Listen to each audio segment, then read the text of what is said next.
Assalamualaikum warahmatullahi wabarakatuh. Salam sejahtera bagi kita semua. Di video kali ini saya akan memberikan pencerahan tentang perjalanan penelitian. Jadi kita dapat melihat suatu penelitian sebagai suatu perjalanan atau journey, dan dalam perjalanan tersebut kita akan mendapatkan pengetahuan, wawasan, dan pengalaman.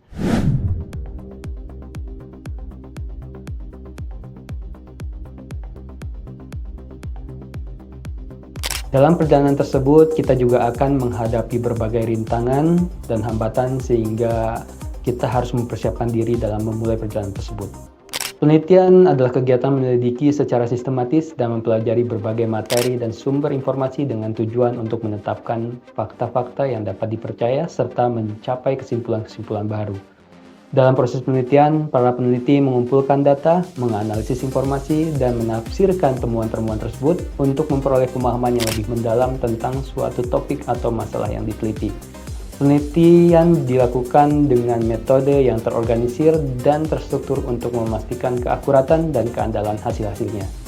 Tujuan utama dari penelitian adalah untuk menambah pengetahuan, memecahkan masalah, atau menguji hipotesis guna memajukan pemahaman kita tentang dunia di sekitar kita. Skripsi atau dalam bahasa Inggris disebut tesis atau undergraduate thesis dapat dipahami sebagai sebuah argumen akan klaim-klaim tertentu. Dalam konteks akademik, tesis bukan hanya sekedar penyajian informasi tetapi juga merupakan upaya untuk mengemukakan dan mempertahankan suatu posisi atau pandangan terhadap suatu masalah atau topik tertentu. Klaim-klaim yang ada di tesis mungkin berupa pendapat, analisis, atau temuan didukung oleh bukti dan argumen yang relevan. Dalam penulisan sebuah skripsi, terdapat yang sering kita sebut sebagai benang emas, yaitu sebuah alur argumen yang konsisten yang menghubungkan semua aspek karya Anda. Benang emas ini berperan sebagai tulang punggung, memberikan koherensi dan kesatuan pada tesis Anda, sehingga memastikan bahwa setiap bagian, mulai dari pendahuluan hingga kesimpulan, berkontribusi secara harmonis pada argumen utama Anda. Sekarang mari kita telusuri apa yang dimaksud dengan klaim-klaim ini. Dalam perjalanan tesis Anda akan membuat beberapa penegasan.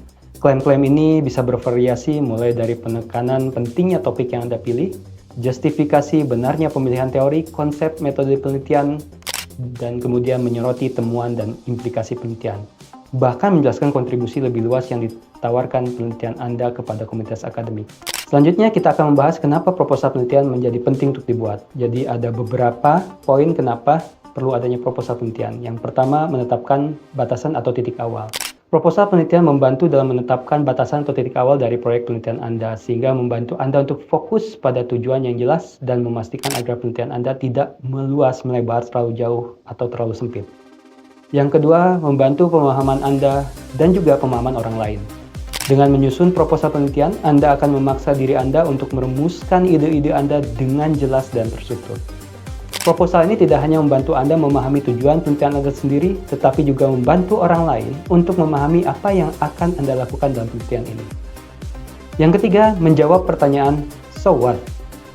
Proposal penelitian membantu Anda menjawab pertanyaan yang mungkin sering diajukan, yaitu jadi apa artinya penelitian ini atau apa manfaatnya penelitian ini.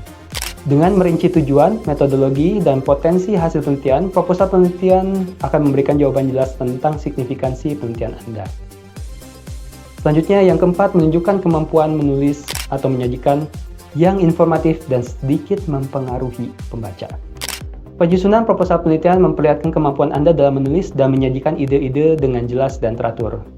Sebuah proposal yang baik tidak hanya informatif, tetapi juga sedikit mempengaruhi, menginspirasi pembaca untuk tertarik dan mendukung penelitian Anda. Kelima, menunjukkan berbagai referensi kunci.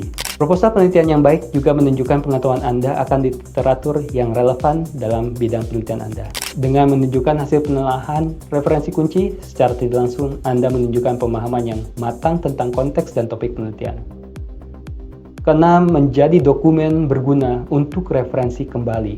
Maksudnya adalah sebuah proposal penelitian yang lengkap akan menjadi dokumen yang berguna untuk referensi kembali ketika penelitian dilaksanakan, sehingga akan membantu Anda mengingat kembali tujuan awal Anda, metode yang akan digunakan, dan alasan-alasan di balik penelitian Anda saat Anda memasuki tahap-tahap berikutnya dari proyek penelitian Anda. Dengan demikian, menyusun proposal penelitian adalah langkah awal yang penting dalam proses penelitian Anda. Ini bukan hanya sebuah tugas administratif, tetapi juga sebuah kesempatan untuk mengklarifikasi dan memperkuat gagasan Anda, serta mempersiapkan fondasi yang kokoh untuk penelitian Anda. Terdapat 10 strategi agar perjalanan penelitian Anda dapat berhasil. Yang pertama, bersikap proaktif. Ingat bahwa tesis Anda adalah tanggung jawab Anda untuk diselesaikan. Nama Anda tercantum di dalamnya. Sehingga jangan menunggu instruksi dari pembimbing, tetapi ambil inisiatif untuk melangkah maju dalam penelitian Anda.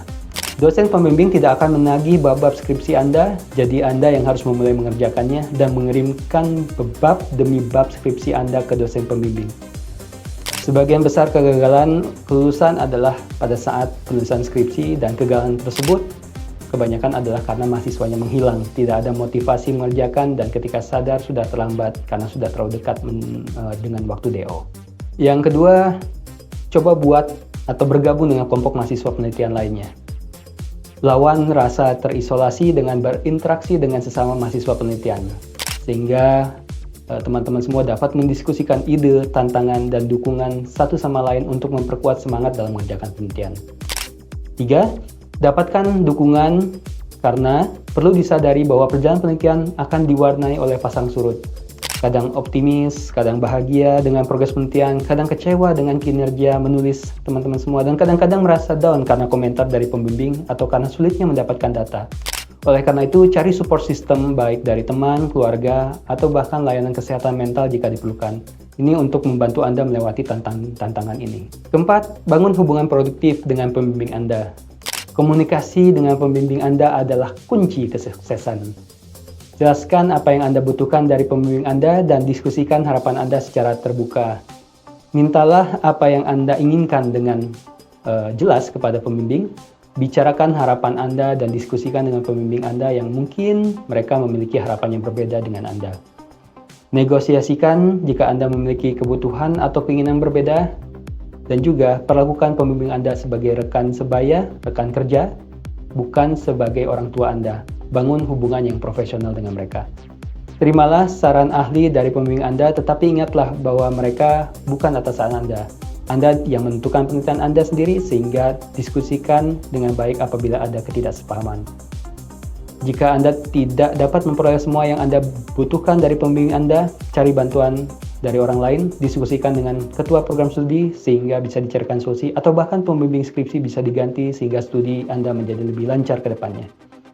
5. Rencanakan, dalam artian buatlah rencana yang terperinci untuk mengukur waktu, sumber daya, langkah-langkah diperlukan dalam penelitian Anda, dan jika diperlukan buat timetable yang berisi langkah dan pencapaian dalam periode mingguan atau bulanan, dan kemudian jalankan komitmen untuk mengikuti timetable tersebut. Ubah mindset Anda menjadi seorang peneliti yang profesional dan berdedikasi, bukan berpikir sebagai mahasiswa S1 yang hanya ingin lulus. Karena mindset ini akan mengubah bagaimana dedikasi Anda dalam menulis dan menjalankan penelitian, yang hasilnya dapat terlihat di kualitas penulisan skripsinya nanti. 7. Usahakan terlibat dengan komunitas akademik. Misalnya mengikuti seminar, konferensi, atau kegiatan akademik lainnya untuk memperluas jaringan Anda dan mendapatkan wawasan baru. Namun, ini untuk mahasiswa S1 mungkin tidak terlalu relevan. Ya, untuk mahasiswa S1 cukup dengan berdiskusi dengan teman-teman yang sedang sesama melaksanakan skripsi. 8. Jelaskan kontribusi Anda terhadap literatur dari komunitas Anda. Pahami dengan jelas bagaimana penelitian Anda berkontribusi terhadap literatur yang sudah ada dalam bidang spesifik Anda, sehingga hal ini akan sangat membantu dalam menjawab pertanyaan saat ujian sidang dan memberikan motivasi dalam melaksanakan penelitian karena Anda yakin bahwa penelitian Anda sangat diperlukan di bidang Anda. 9. Dapatkan umpan balik. Selalu cari umpan balik khususnya dari pembimbing untuk memperbaiki kualitas penelitian Anda. Komentar-komentar kritis bahkan yang sedikit pedas dari pembimbing jangan diambil hati. Sejujurnya mereka tidak ada intensi negatif kepada Anda selain hanya ingin mendidik Anda supaya menjadi lebih baik dalam menulis atau meneliti. Ke-10, mulailah menulis dari sekarang. Jangan menunda-nunda proses penulisan. Mulailah menulis sejak awal, walaupun itu hanya berupa catatan atau ide-ide awal saja. 1 hari 1 paragraf atau bahkan 1 kalimat itu lebih baik daripada tidak sama sekali. Ketika Anda sudah mulai menulis, maka nantinya akan mulai terangsang ide-ide tulisan ke depannya, sehingga jangan ragu untuk mulai menulis dari sekarang. Semoga dengan sedikit penjelasan di video ini, Anda dapat mulai mempersiapkan perjalanan penelitian Anda dan mengatur strategi agar penelitian Anda dapat terselesaikan tepat waktu dengan hasil yang memuaskan. Best of luck on your research journey. Wassalamualaikum warahmatullahi wabarakatuh.